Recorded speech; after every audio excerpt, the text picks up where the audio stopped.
வணக்கத்தை தெரிவித்துக் கொள்கிறேன். கடந்த 2 வாரங்களாக ஔவையார் சொல்லிய 60 வார்த்தைகள்ன்ற தலைப்புல பேசினோம். முதல் வாரம் 20, கடந்த வாரம் ஒரு 20 பேசி அதனுடைய முடிவு பகுதியாக இந்த வாரத்தில் மீதி இருக்கிற 20 வார்த்தைகளை உங்களோடு பேசி மகிழ விரும்புகிறேன். இந்த சொல்லிலிருந்து நாம் தெரிந்து கொள்ள என்ன ஆர்வம் என்றால், இந்த சமுதாயத்தில் ஒரு தனி மனிதன் வாழ்வதற்குண்டான வாழ்வியல் முன்னேற்றத்திற்கு ஒழுக்கம் மிகப்பெரிய ஒரு சொல். அந்த வார்த்தையே மிகப்பெரிய ஒரு இது. ஒழுக்கம் இருந்தால் மட்டுமே தான் ஒரு மனிதன் அங்கீகரிக்கப்படுகிறான். எப்படின்னா, எந்த ஒரு செயலை செய்யவும் ஒழுக்கம் தேவைங்க. ஒரு நிகழ்வுக்கு அழைக்கிறாங்க, அது நமக்கு சம்பந்தம் இல்லாததான். ஆனா அந்த காலதாமதம் ஏற்பட்டு நேரம் தவறி செல்வதும் அது ஒழுக்கத்தின் சீர்கேடு. இந்த சீர்கேடால் மதிப்பு குறைவது ஒரு முக்கியமானதாக இருக்கிறது. ஆனா இன்றைய கால சூழலில் வந்தார்கள் வென்றார்கள்ன்ற மாதிரி ஒரு நிகழ்வுக்கு வர்றோம், அந்த இடத்தை கவர்வதற்குண்டான பேச்சுக்களை பேசி நாம் அந்த இடத்தை கவர்ந்து விட்டு எல்லாரும் ஆக ஓகோன்னு பேசும்படி செய்து விட்டு அதை கடந்து விடுகிறோம். அந்த வந்தது தாமதம், சரி முடிவு பரியந்த வரைக்கும் நிலைத்து நிற்கணுமே, அதை யாரும் செய்வதில்லை. வந்தோம், சரி நம்ம பேசணும், ஓகே நம்மளுடைய கடமை முடிஞ்சு. இந்த ஒழுக்கக்கேடு, இந்த ஒழுக்கக்கேடு அவர்களுடைய சொல்லில் நன்மை இருந்தாலும் அவர் செயலில் தவறு தானே. அப்ப அந்த ஒழுக்கத்தின்படி எப்படி அவர் இந்த சமூக அங்கீகாரம் அவர்களுக்கு பெற்று கொடுத்தது? அப்ப பேசுவதில் அடுத்தவர்களை மகிழ்ப்பதிலோ இல்ல கவருவதிலோ பேசினால் நம்மளுக்கு மதிப்பும் மரியாதையும் வந்துவிடுமா அப்படின்னு? அப்படித்தான் இந்த கால சூழ்நிலைகள் இருக்கு. அதில் மாற்றம் வேண்டும். நேரம் தவறாமை, செய்யற செயல்ல ஒரு நேர்மை, இதெல்லாம் இருந்தால்தான் அந்த ஒழுக்கத்தினுடைய மரபை மாற்றாமல் நாம் கடந்து செல்ல முடியும். அந்த வார்த்தைக்குள் நாம் கடந்து செல்வோம். செல்வம் போனால் சிறப்பு கெடும் அப்படின்ற வார்த்தையை சொல்றாங்க ஔவையார் அவர்கள். உண்மைதாங்க. செல்வம் இல்லை, ஒரு மனிதனுக்கு செல்வம் இல்லை என்றால் சிறப்பு. இப்ப செல்வம் இருக்கும்போது அவங்க நிறைய அதை செஞ்சிருப்பாங்க, அந்த செய்ததுனால செல்வம் குறையுதானா? அது தவறு. கொடுக்கத்தான் இறைக்கிற கிணறு தான் ஊருன்ற மாதிரி கொடுக்கத்தான் அவங்க செல்வம் பெருகும். ஏதோ ஒரு வகையில் செல்வம் கெட்டு விடுகிறது, மீண்டும் அவர்களால் அதை செய்ய முடியல. அப்ப அந்த இடத்துல வாழ்ந்து கட்டவன் அப்படின்ற பேரோடு செல்வம் குறைந்தால் பேர் கெடும்ன்றத ஔவையார் அப்படி சொல்லப்பட்டிருக்கு. சொல் பிறழ்ந்தால் பெயர் கெடும். உண்மைங்க. வர்றேன்னு சொல்லிட்டு வராம போனா அந்த இடத்துல சொல் பிறழுது. ஒரு விஷயத்த செய்யறேன்னு சொல்லிட்டு அதை செய்யாம போனாலும் அத சொல் பிறழ்னால் நம்மளுடைய ஒரு தடவை 2 தடவை மன்னிப்பு கிடைக்கும், இல்ல சரி பரவாயில்ல அப்படின்லாம். அதையே நம்ம ஒரு வழிமுறையாய் வைத்திருந்தால் நம்மளுடைய பேரு கெட்டுவிடும். தூற்றி பேசும் உரை கெடும். ஒரு மனிதனை நம் இகழ்வாய் பேசும் பொழுது அதனுடைய வார்த்தைக்கு போக போக மதிப்பு கெட்டுன்னு சொல்ல வர்றாங்க. நல்லது செய்யறோம்னா வாழ்த்தி பேசுறோம், அது அங்க சிறப்பா இருக்கும். எவ்வளவுதான் வாழ்த்தி பேசிக்கிட்டே இருக்கிறது, ஒரு இடத்துல சலிப்பு உண்டாகும் இல்லையா? அது போலதான் தூற்றி பேசினாலும் அந்த மதிப்பு கெட்டுடுங்க. குறை சொல்லிட்டே, இவனா எல்லாத்தையும் குறை சொல்லிட்டே இருக்கிற மனிதன் அப்படின்னு சொல்லி அந்த இது இருக்கு. காய்க்காத மரமும் கெடும். உண்மைதான். ஒரு மரம், ஒரு செடி வைக்கிறோம், அந்த செடிக்கு தண்ணி ஊத்துறோம். எதுக்காக?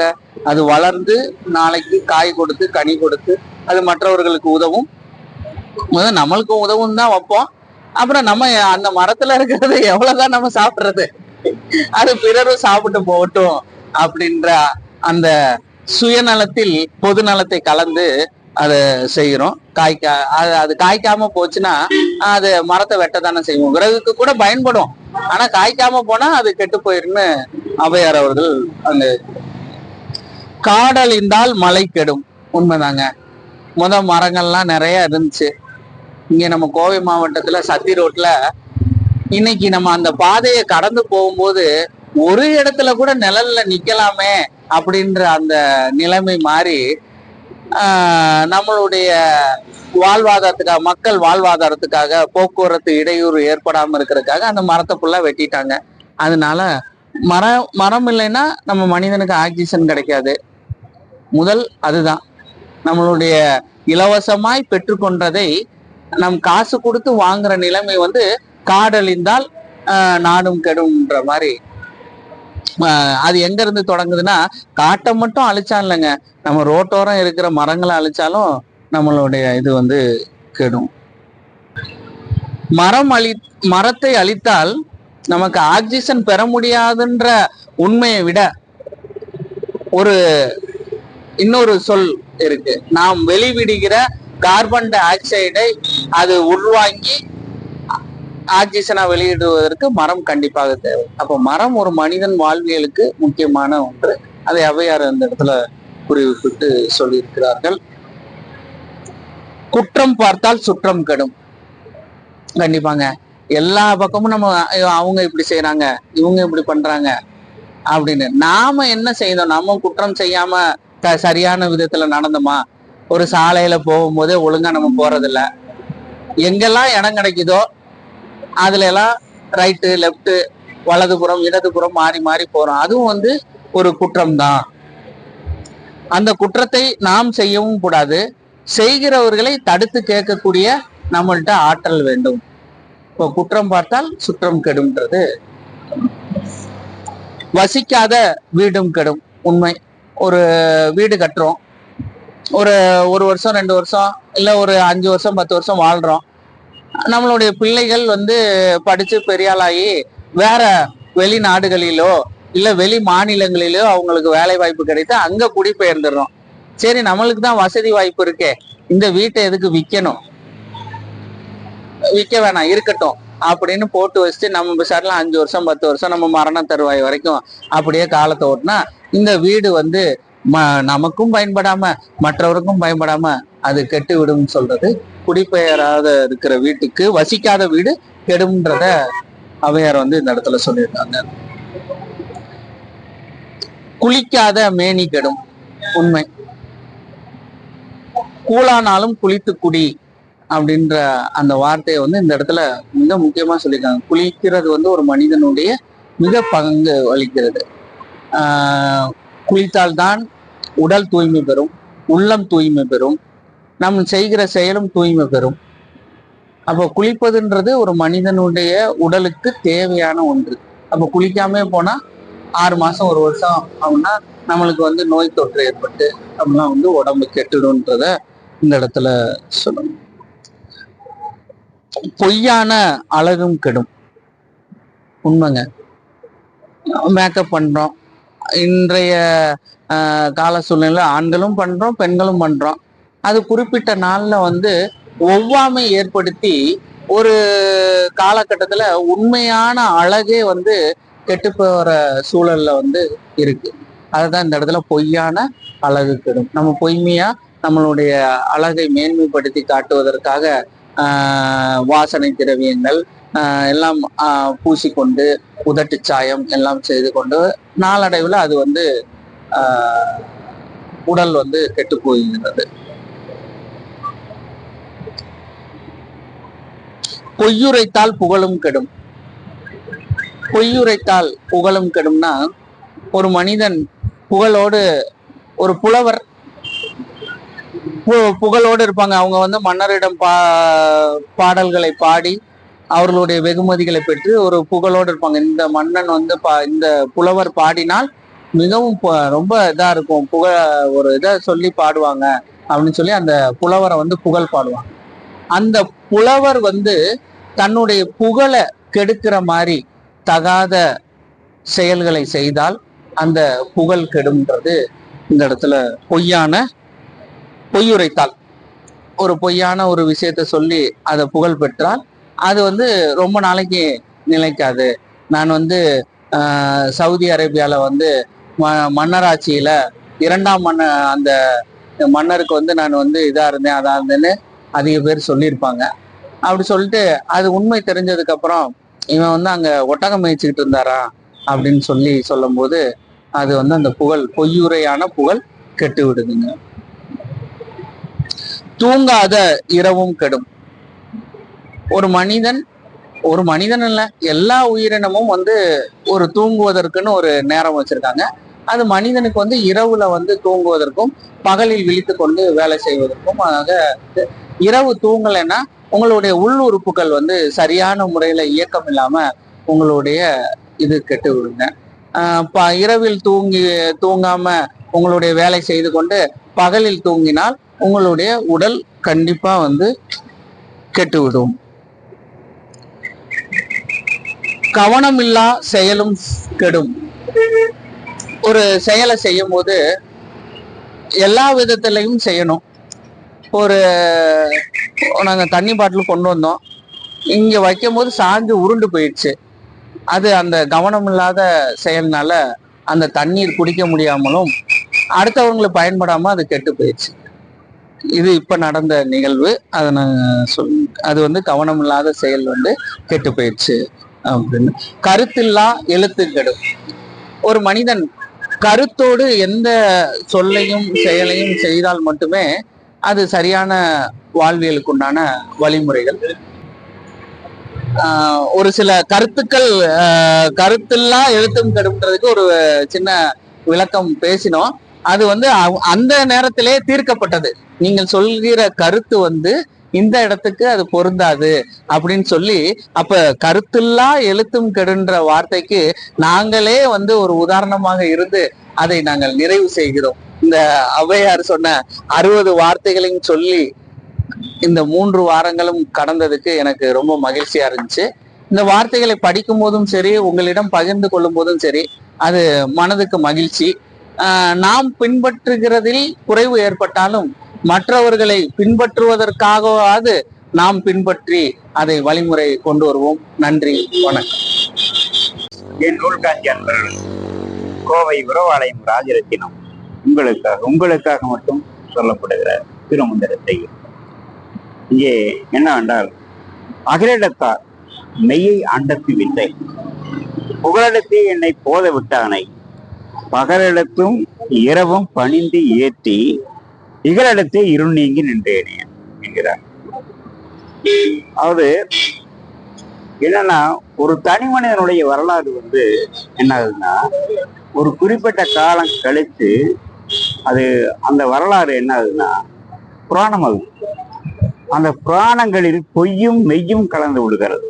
புரியுங்களா? பொய்யும் மெய்யும் கலந்து போது அப்ப என்னன்னா, அந்த பொய்யும் மெய்யும் கலந்ததுனால பின்னால வந்த தலைமுறை என்ன பண்ணுதுன்னா, அந்த மெய்யை மட்டும் எடுத்து பொன்மொழியாக்கி விடுகிறது.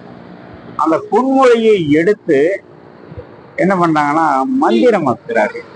அந்த மந்திரங்களை உச்சரிக்கும் போது அத முன்னால் தோன்றினானே அந்த அற்புத மனிதன் வாழ்ந்தானின் பூமியிலே, அவனுடைய நடவடிக்கையை இவர்கள் கடைபிடிக்க முடிகிறது. அது என்பதுதான் உண்மை. இதைத்தான் சொல்கிறார், அகலிடத்தார் மெய்யை அண்டத்து வித்தை. ஐயா, இந்த பூமியில நல்ல முறையில வாழ்ந்தாங்க. தன்னுடைய வாழ்வாதார நெறியை என்ன ஆகுறாங்கன்னா, இந்த உலகத்தாருடைய வாழ்வாதார நெறியாக்குறாங்க. அந்த உலகத்தாருடைய வாழ்வாதார நெறியாக்கும் போது அவர்களுக்கு என்னன்னா, அவன் ஒரு சிறந்த இறைமனிதனாக மாறிவிடுகிறார். இதுதான் அகலிடத்தார் மெய்யை அண்டத்து வித்தை. அதாவது இந்த வான்வெளி சூரியன் இருப்பாங்க, எல்லாம் வான்வெளி சூரியன். இன்னைக்கு நம்முடைய உடம்புல நீங்க பாருங்களேன், முதல் விண்துகள்கள். அந்த விண்துகள்கள் வந்து எலக்ட்ரான், புரோட்டான், ஏசிட்டான், பேசிட்டான், நியூட்ரான் அப்படின்னு எல்லாமே 6 விண்துகள்கள். இந்த 6 விண்துகள்கள் சேர்ந்து அணுக்கள் ஆகிறது. அந்த அணுக்கள் என்ன ஆச்சுன்னு கேட்டீங்கன்னா உயிரணுக்கள் ஆச்சு. உயிரணுக்கள் உறுப்புகள் ஆச்சு. இந்த உறுப்புகள் என்ன ஆச்சு அப்படின்னா அங்கே மண்டலங்கள் ஆகிவிட்டது. இந்த 6 மண்டலங்கள் சேர்ந்துதான் முழு மனித உடல். இதைய நீங்க திரும்பி மனிதன் மரணம் அடையும் போது என்ன ஆகுதுன்னா, மனிதன் மரணம் அடையும் போது திரும்பி ரிவர்ஸ்ல போயிடுறான். இப்ப என்ன ஆகுதுன்னா ஒவ்வொரு உறுப்புகளும், அதாவது மண்டலங்கள் உறுப்புகள் ஆகிறது. உறுப்புகள் என்ன ஆகுது, திரும்பி உயிரணுக்களாக, உயிரணுக்கள் அணுக்களாகிறது. அது மீன் துகள்களாக மாறி மீண்டும் வான்வெளிக்கு போய்விடுகிறது என்று இன்றைய ஸ்டீபன் ஹாக்கின்ஸோட தியரி மட்டும் இல்ல, நம்முடைய வள்ளலாருடைய தியரியும் அதுல நமக்கு உள்ள அடைக்கலமாக இருக்கிறது. அதைத்தான் என்ன சொல்றாரு, அகலிடத்தார் மெய் அண்டத்தி வித்தை. தன்னுடைய வாழ்வாதாரத்தை எப்படியெல்லாம் கொண்டு செல்லலாம் என்று நினைக்கும் போது அந்த வாழ்வாதாரத்தை அவர்கள் கொண்டு செல்கிறார்கள். இதுல 2 மனிதர்கள் இருக்கிறாங்க. ஒன்று இலக்கிய படைப்பாளர்கள், இவர்கள் உணர்வு பூர்வமாக வாழ்க்கை நடத்துவார்கள். இன்னொன்று பாருங்க, நமது திருமந்திரம் திருவள்ளுவர் நெறியில் தன் வாழ்வாதார நெறியை மட்டுமே வெண்பாவாக சொல்லிக் கொடுத்திருப்பார்கள். அந்த வெண்பாவை சொல்லிக் கொடுக்கும் போது நாம் என்ன பண்றோம், அந்த வெண்பாவை படிச்சு நம்ம என்ன பண்றோம், அவர்களுடைய நெறியில் நாம் வாழ தயாராகி விடுகிறோம். இதுல 2 வகை. இதுல நீங்க சொல்ல போனா, எனக்கு அதாவது ராமேஸ்வரத்துல பிறந்த ஒருவர் தன்னுடைய செயல் மூலமாக முதலில் விஞ்ஞானியாக விரும்புகிறார். அதாவது முதலில் விமானியாக விரும்புகிறார்.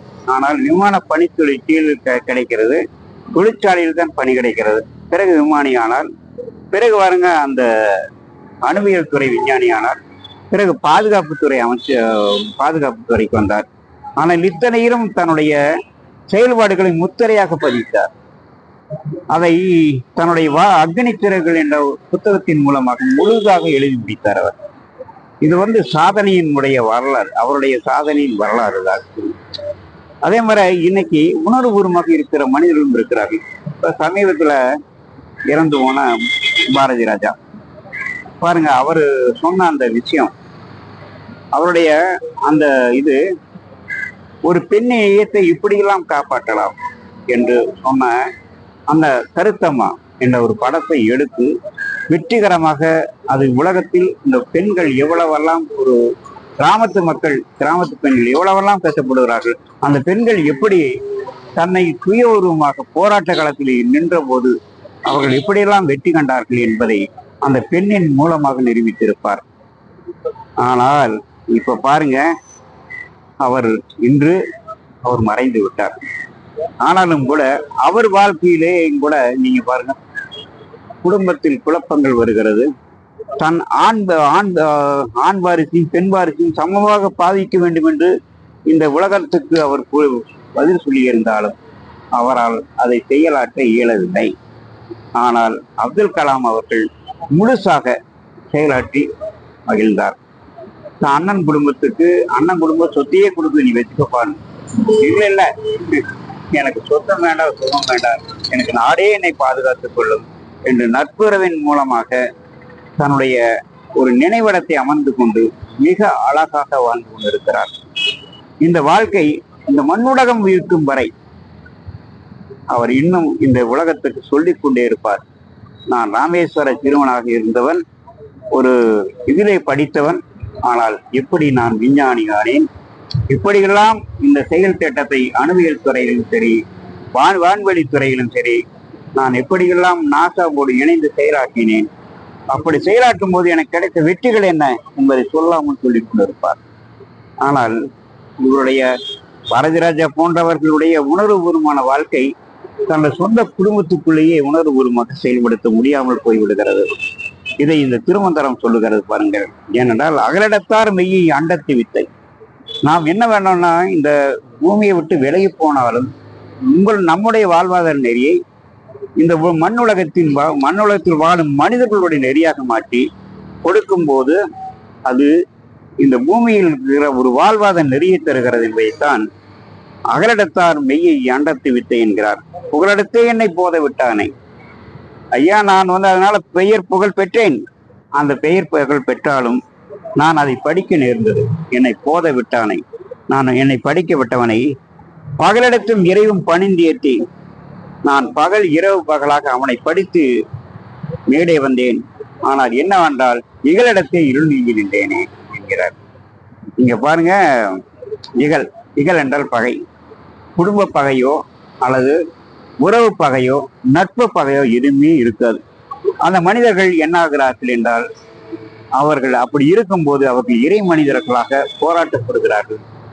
ஆனால் இங்கே என்னாச்சு, உலகத்திலேயே நீங்க ஒரு பெண்ணியத்தை இலக்கிய வடிவிலே, திரை இலக்கிய வடிவிலே படைத்திருந்தாலும் அவரால் தன்னுடைய குடும்பத்துக்கும் கூட இது சண்டை பிடிக்காம இருப்பா, நீ நல்லா இருப்பா, ஆண் பெண் சமமாக பாய்ப்பார் என்று சொன்னாலும் அவருடைய பொருளாதார சூழ்நிலை, அவருடைய பொருள் குவிப்பு நிலை எல்லாம் ஆடம்பரமான வாழ்வு நெறி அவருக்கு அந்த வாய்ப்பை தரவில்லை.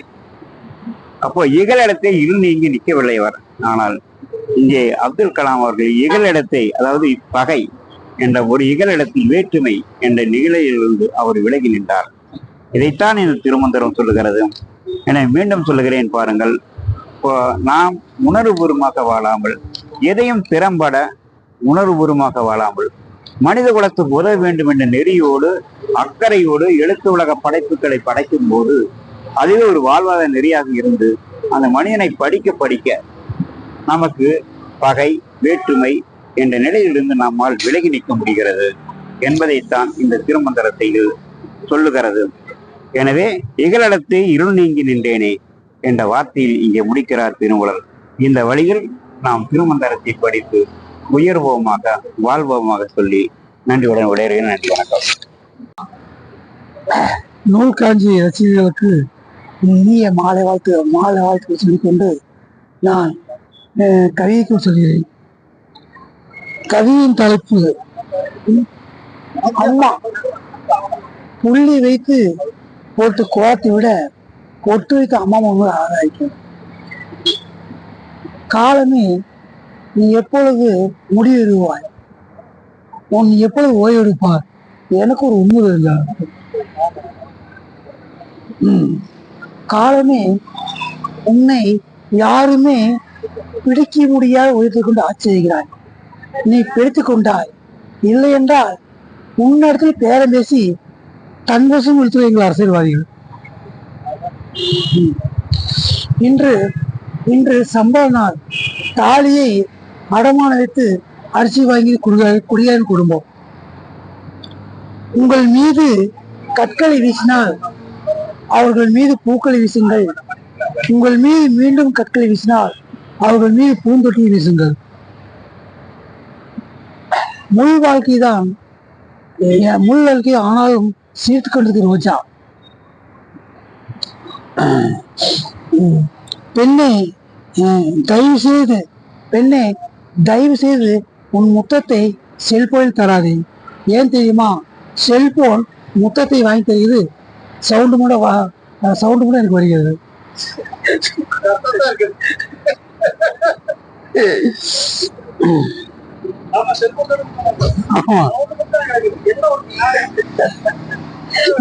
என்னதான் காசு கொடுத்து நாயை விலைக்கு வாங்கினோம், அது அன்பாக மட்டும்தான் வாழாட்டியாது. பாசம் மதிப்பு தவறல்ல, தவறான பாசம் தவறு. அப்போ ஒருத்தர் ஹோட்டல் கடைக்கு போறாரு, போன கடைக்கு வடை கேட்கிறாரு, ஒரு 5 நிமிஷம் எடுத்து கொண்டு வந்தா. ஏன்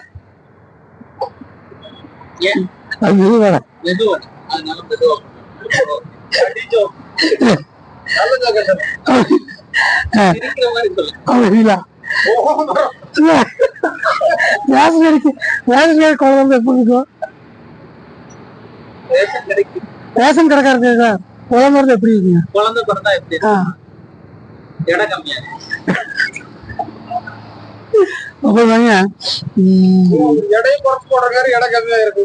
ஆமா, ஒருத்தர் கடைக்கு போறான், அப்புறம் அரிசி இருக்கு, அரிசி கிரைண்டர் ஓட்டா மாவு, அதே அரிசி வாயில விட சாவு. சொல்லி போடுங்க. அதாவது இன்னைக்கு இது சொல்லலாங்க சார்,